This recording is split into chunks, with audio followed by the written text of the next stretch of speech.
Okay, so I've been to the comic shop today. It's Thursday and I've picked up a few bits.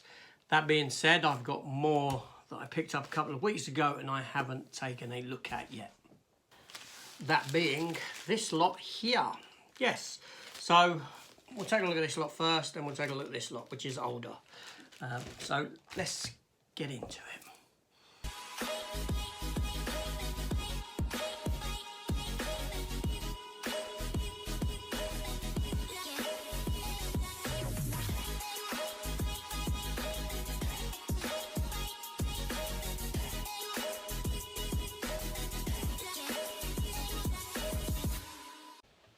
So hello everyone, so welcome back to a comic book corner video where I step aside from the physical media and the films and delve into that little area of interest.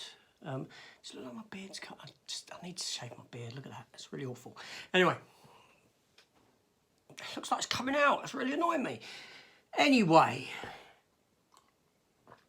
beard aside, which is a side look.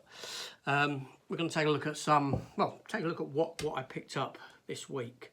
And in 2 weeks ago, actually. So let's just adjust the camera and we'll start, shall we? Let's do it. Okay, so I'm going to start off first with the stuff that was held in store for me from my order, my standing order, and then move on to eBay related stuff. So first up, I don't know how these will come. We have issue 2 of Batman Beyond Neo-Gothic. Let me adjust the camera. Batman Beyond Neo-Gothic, there we go. Issue number 2 from DC Comics, obviously based upon Batman Beyond from the animated cartoon series.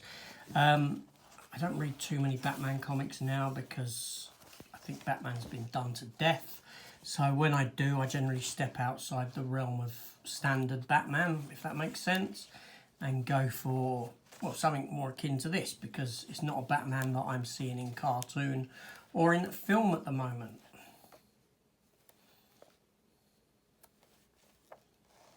We have some decent art in these DC comics. That being said, there's always room for Batman the Animated Series. Batman the Adventures Continue. This is, which is based around the animated TV series, hence the sort of art style within, which is more akin to the art style that used to be in the cartoon series. Obviously, we've recently just lost Poison Ivy, the actress that voiced Poison Ivy in Batman the Animated Series. She was great, brought that character to life, gave it life, because it's where that character originated from. Her origins were from the animated series thing. The new Doomsday special. Doomsday's still about. Next up we have issue number 6 from Titan Comics of Blade Runner 2039. This will go on for 12 issues and then sort of coincide with Blade Runner 2049, because we had Blade Runner 2019, 2029, now we're on to 2039, and the film is 2049. And I do love what the Blade Runner comics do, the world building. Very good. Next up we have a Cult of Carnage Misery, issue number 4. I didn't know John Romita passed away. Oh, what a shame. He was one of the original artists for The Punisher. Yeah, New Amazing Spider-Man when Punisher came into it. Oh. So they got a nice kind of bit about his work on it there. Classic cover there. Wow. Obviously his son, John Romita Jr., is still a comic book artist as well. Very good comic book artist. He's worked on The Punisher a lot himself. She-Hulk's getting another She-Hulk issue, starting issue 1, it looks like. I don't know if that's a one-off or what, but they've just finished the current run. Another Alien series coming. So next up we have 2 items that came from stuff that I purchased online. So if I can get this open, because it's in a backing board with plastic cover like that. Get that open out of the way. We have issue 1 of Mary Machine Gun. What a title! I don't know. Antarctic Press. I thought I'd give it a go. It was new out. Not expecting much from it, but it kind of reminded me of a comic book called Evangeline from a long time ago. I don't know.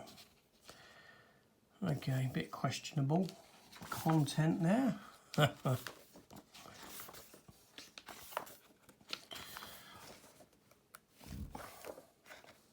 yeah, so that's that.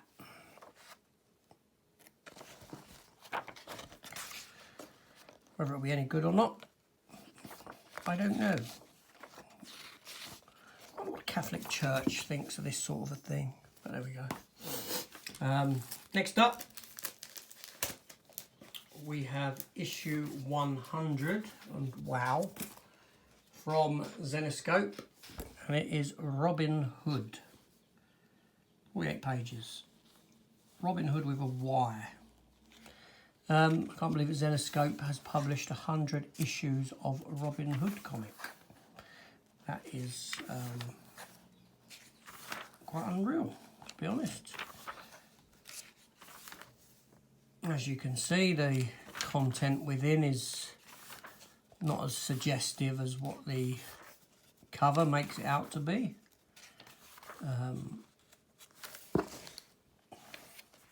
Because they're not like that. The Zenescope universe uses a lot of like fairy tale-y kind of characters to create its world.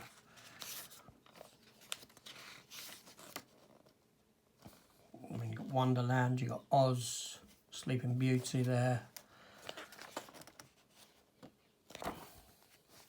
That's that. Let's open up this. So this is from about 2-3 weeks ago. I picked these up, and the next lot that come, there's quite a few. So I don't know what's in here. We'll have a look together.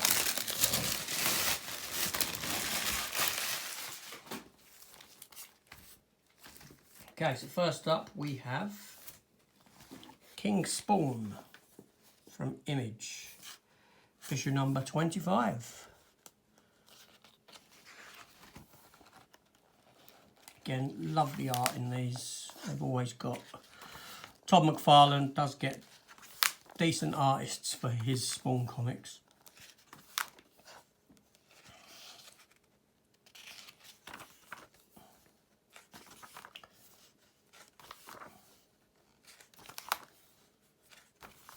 And I do like the character a lot. With a sort of newfound interest in him from a couple of years back. Then we have issue 12, and I have 2 of these, and there's variant covers, as you can see, of Battle Chasers. So let's open up one of them and take a look, whilst putting the other one to the side, because, like I said, they're both the same comic, just variant covers.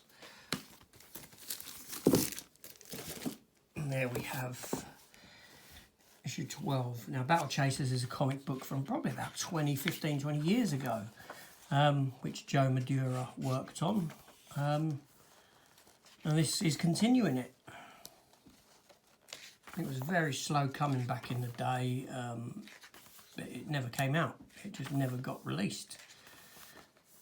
The artists on it just, I don't know what they were doing. Probably having some coke-fueled nights in and never getting their work done.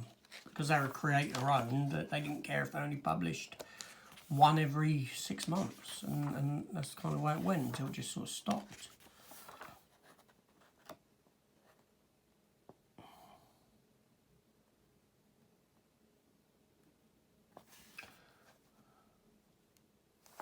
yeah, I don't know, I was just reading the thingy at the end. So then we have a replica issue here, a facsimile, shall we say, of, I just dropped the camera, what a nightmare, of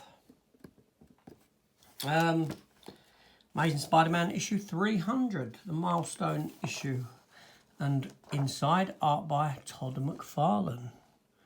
You can see that, it's very Todd McFarlane, it's his style. Suit, Spider-Man in the black suit, Eddie Brock there. And this is where the symbiote, I believe, attached itself to Eddie Brock. It's Eddie Brock there, the church stuff.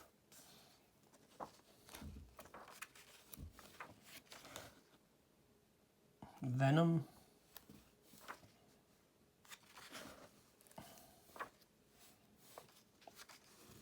These were like the glory days of the comic books. I do have this as an original issue somewhere. Don't know where now, in one of the boxes, but I thought I'll pick up the sort of facsimile of it as well. Then we have Scorched, which is another, issue 9. This is another Spawn comic book, but more team Spawn. So you have the Knight Spawn there, you have Gunslinger Spawn, you have Lady Spawn, and again you can expect a decent art style within.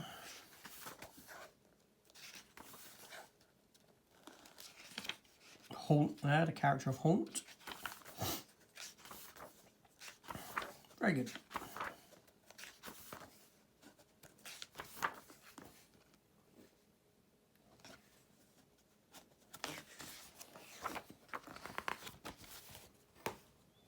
And then we have issue 3 of Victory from Dynamite Comics. This is a crossover with Vampirella, and this is a cosplay variant where you have essentially a pornographic cover almost. But that's it, it's just for titillation. Inside there's nothing to speak of.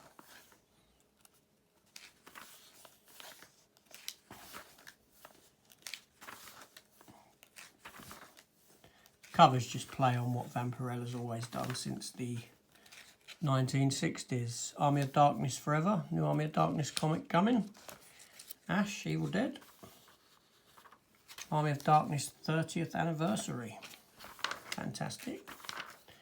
I do like the Army of Darkness comics. So yes.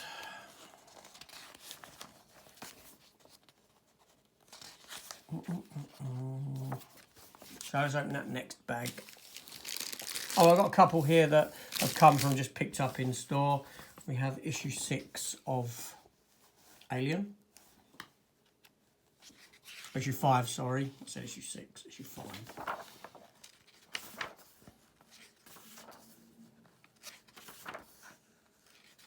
From Marvel Comics. Part 5 of 5. Obviously, we saw that another Alien comic is coming. And they tend to keep these to 5 or 6 issues at a time because then they can publish a graphic novel. It makes it easy. D-Squad. Star Wars Dark Droids. I don't know. They got light on it there.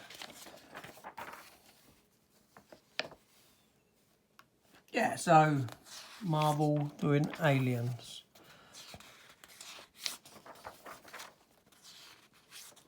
Werewolf by Night, Elsa Bloodstone. That's the cover to the new Alien, next Alien series to come. Then we have Batman White Knight Present, Generation Joker. These are DC Black Label comics. Nice spot glossing on the cover. If you can sort of catch it. Yeah, you can, the light catches it.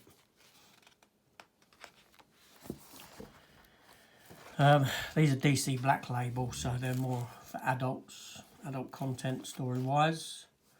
So violence, language.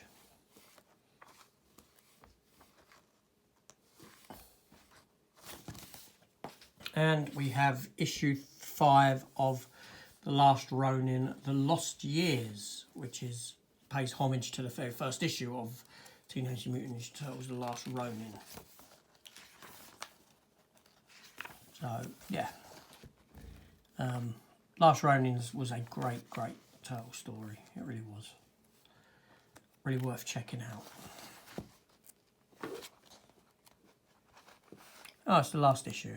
The end for now. The Last Ronin will return. So let's open up the next bag of stuff. Like I said, I don't know what's in it. I know because I bought it, but I don't know what's in it, if that makes sense. Okay, so here we go. First up, we have issue 4 of Scar, the Disney Lion King comic book. They've done this for a lot of Disney villains. Maleficent has a comic book, but Scar's the only one that I'm getting because I like the Lion King and the characters therein.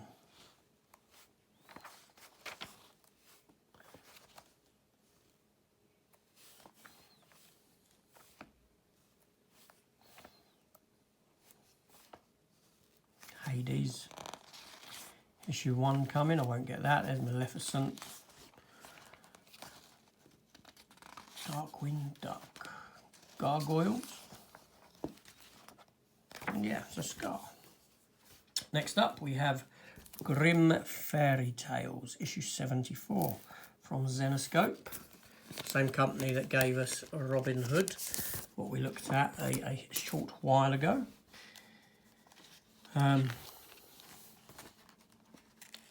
Death on the Doorstep. So it's like fairy tale universe comic book, basically. Well, you get that in the title, Grimm Fairy Tales. But Christ, I've been reading these for about, I don't know, wow, 2008, 2007, around that sort of time, I think. I think that would have been when Zenescope first sort of started coming about with Grimm Fairy Tales. This is issue 74, but it did reach issue 100 and odd before and then reset to issue 1. Then we have Dawn of DC Still Works, side by side with Superman. Now I'm getting this because of Still. I like the character of Still. I really do. I think he's cool looking. If you want to do a Black Superman film, use this character. Yeah, a film based around a Black Superman. I did do a film with Shaquille O'Neal. The less said about it, the better. It was a very cheap film. Had no connection to Superman. And if you're telling me that he showed that he had a Superman tattoo, that doesn't count.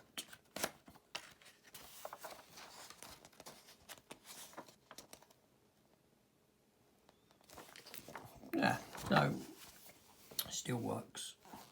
Issue 3.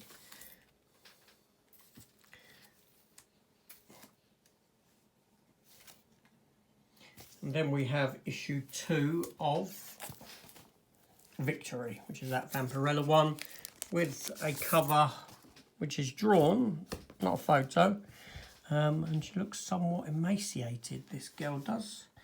Looks like she needs some food. Very skinny looking, pretty horrible actually. There's nothing good about that cover at all. Nothing really good about the art in this one actually. It's the problem with some of the, you know, when they do a new Vampirella series or a new Red Sonja, get a decent artist in, but then as they get going, the art takes a dive, and you get things like this, and Christ, anyone could draw that. I've seen better visually impaired artists So the next bag is here. Let's take it down there. So, in here we have from Dynamite, issue 3 of Elvira and Monsterland. Elvira, Mistress of the Dark. And now you can see here, if you're an American Werewolf in London fan,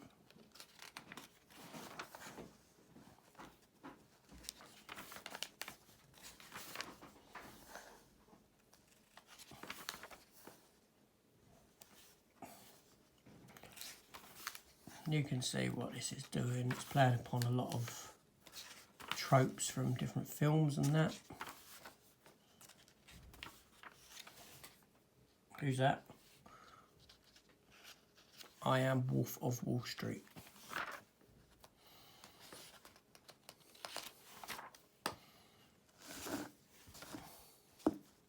So we're heading into Godzilla territory next, it looks.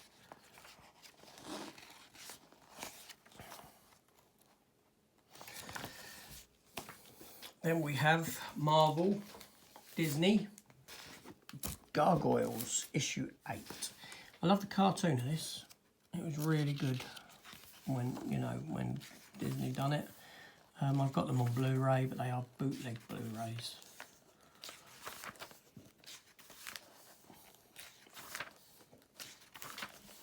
And it's nice revisiting that world of the Gargoyles.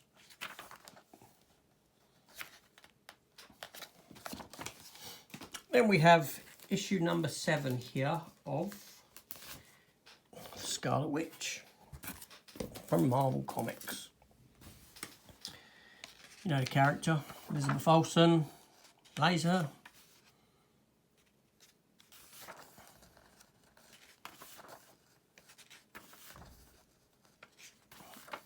Elizabeth Olsen plays her to perfection. I think she's really good. Silver Surfer, Rebirth Legacy there. There was a Silver Surfer story from ages ago called Requiem, written by J. Michael Straczynski. It was the final story of the Silver Surfer, like when he went off to die, and it was great, it was fantastic. It was, yeah, I've got them upstairs somewhere, but they'll take some finding. Then we have here issue number 344 of Spawn from Todd McFarlane. Todd McFarlane only does additional script and plot to it. He leaves most of the work to other people now, but they are quality.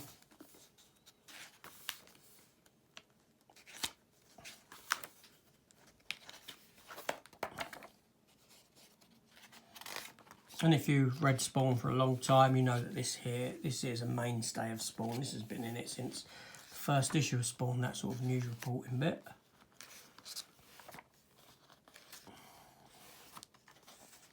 Yeah, Spawn.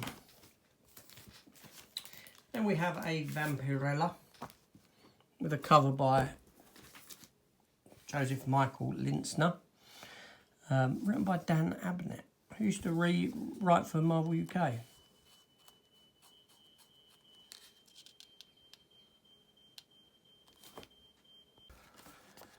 Yes, this is Vampirella versus Superpowers, issue 3.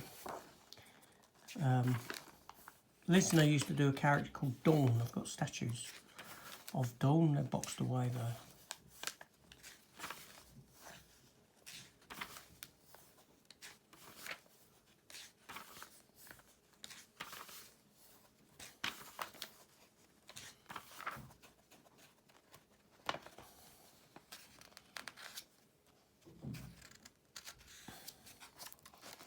And then we come to issue 1 from Marvel of What If Dark Venom. So there's a new What If, little run of What If comics coming. There are probably one and done issues, hopefully. That's what If works best as. And this is What If Dark Venom. When Spider-Man received a new costume during Secret Wars, he was unaware it was a living symbiote that was bonded to him. After having tests run by Reed Richards, aka Mr. Fantastic of the Fantastic Four, the symbiote was removed and kept in a cage. Ben Grimm, aka the ever-loving Blue-Eyed Thing, was a founding member of the Fantastic Four, but after the events of Secret Wars, he went out on his own, leaving the Fantastic Four. What if, when Ben Grimm returns to the Fantastic Four, he finds the symbiote still locked up, and these two moments in time begin to collide?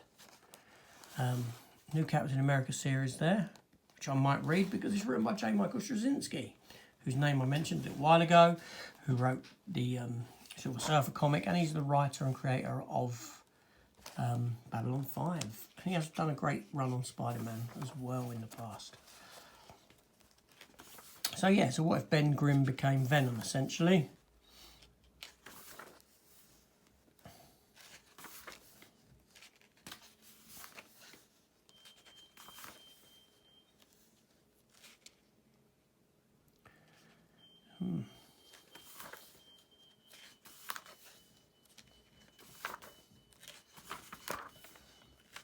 Interesting. Hopefully it is an issue, just a one and done, because like I said, that's what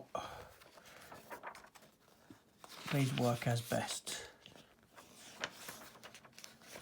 Yeah, then you got a What If Dark Moon Knight coming.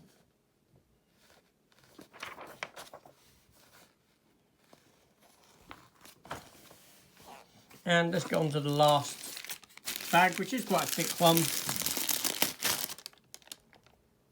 Take a look what's in here.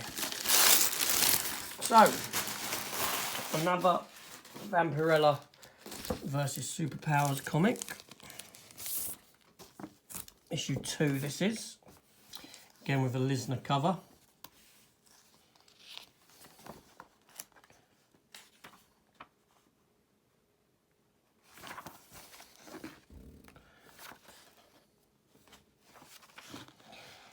And yeah, I do like the Vampirella comics because, well, at least it's not a character that I'm seeing in any other medium whatsoever. And that's what ties me about DC and Marvel comics now, is you kind of get your feel of them outside. Then we have issue 13 of Vampirella Strikes. Just there. Cover.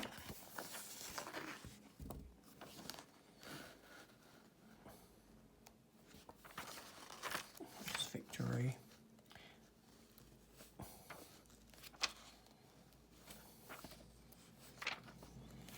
Betty Page. I do remember the film of that.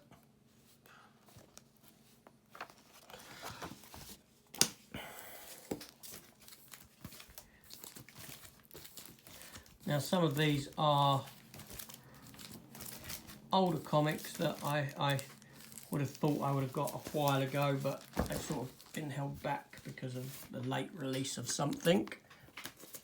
And we have here, this is Scorched.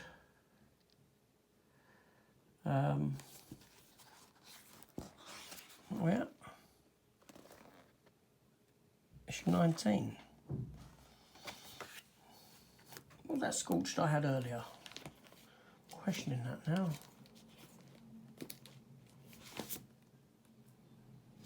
Issue 9. Wow, that came well late. I don't know what happened there. But anyway, moving on. I made an error with that one. But yeah, so this is Scorched issue 19. It's possible I made a purchase error with Scorched issue 9. And I got excited and thought I was buying a new comic and it was an old one. But again, my thoughts are the same with Scorched. It's, I like Spawn. Then we have issue 14 of She-Hulk. And this ended its run on issue 15, which I think I've already shown in a previous thingy. Like I said, this bag here looks like it is quite late to me, a couple of months late coming to me. And if you know, the She-Hulk TV series, if you read the comics, the She-Hulk TV series does do a great job of giving us the comics on screen, essentially, with stupid characters in it and this sort of a thing. Yeah. And here's where you can tell we're getting up, you know, because I showed issue 9 of Gargoyles, I think, just a little while ago, and this is issue 7.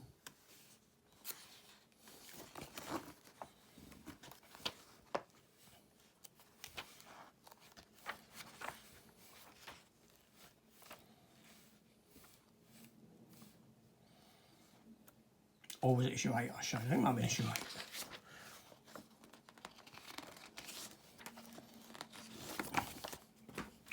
Next up, we have 2 issues of Barbarella. An arty issue, you know, drawn cover, and a cosplay photo variant. Obviously, Barbarella is a film from, what is it, 1960s? And this is the comic book based upon that very property.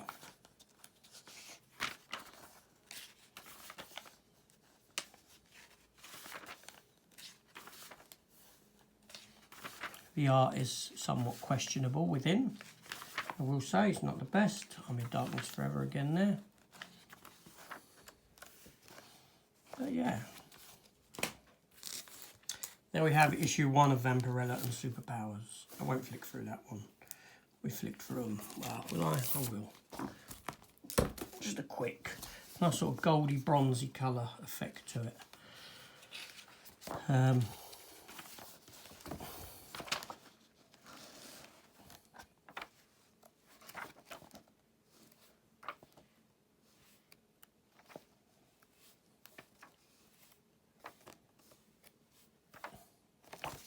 There we go. Now I'm where my battery's running low.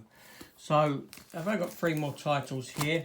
So we have issue 5 of Blade Runner 2039. Obviously we did have a look at an earlier issue, one of the other issues a little while ago. Probably a later one than this, can't remember what issue number it was.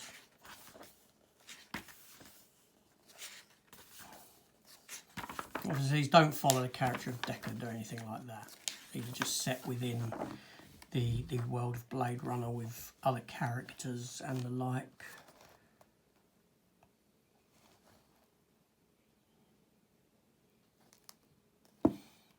I was just looking at that. Then we have Battle Chasers issue 11. Obviously again we looked at issue 12 a short while ago. Joe Madura.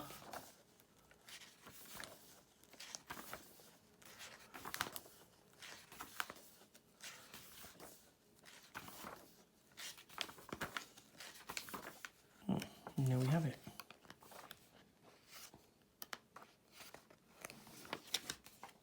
And then we have issue 31, which is a big square bound issue for the Amazing Spider-Man, as you can see. With a Greg Land cover with Black Cat on it, Felicia Hardy.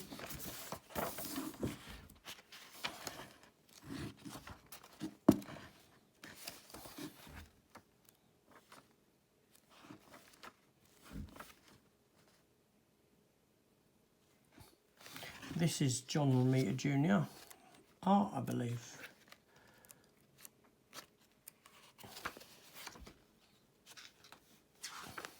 Let's have a look. Although I don't like his penciler here. But anyway, so yeah, so we have the Amazing Spider-Man. I must return to my life as the superior Spider-Man. I did like it when Dr. Octopus took over the body of Peter Parker and we got the superior Spider-Man. So this looks like a lot of stories that are set up to continue elsewhere.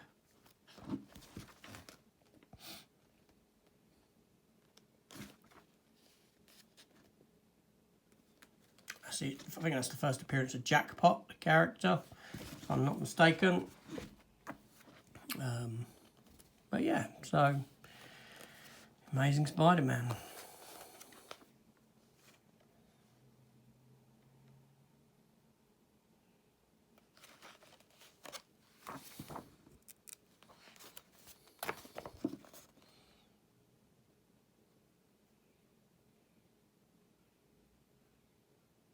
I'll just have a look at this. But there we go. So there we go. There we have it. So there we have it. A wealth of... So there we have it. A wealth of comic books. Just to look through at what I've picked up recently. And that's it really. What more can I say? See you on the next one.